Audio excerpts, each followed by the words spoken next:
Hello, আসসালামু আলাইকুম। প্রতিদিনই এই পাশ দিয়ে আপনার দেওয়ানগঞ্জে চিনিকলে প্রতিদিন একটি করে গাড়ি যায় দেখি, কুশারের গাড়ি, ট্রাকের মাধ্যমে। আজ হঠাৎ করে দোকান খোলার সময় আমার সামনে একটি কুশার পড়ে যায়। সেই কুশারি খাচ্ছি, আপনাদের দেখাচ্ছি এবং অনেক মিষ্টি লাগলো।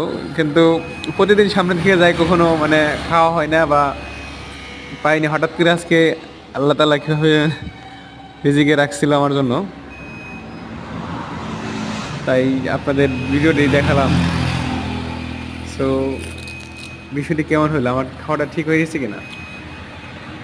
ট্রাক থেকে পড়ছে আর কি, আমার সামনে দিয়ে পড়ছে এবং ওখানে পড়ছিল।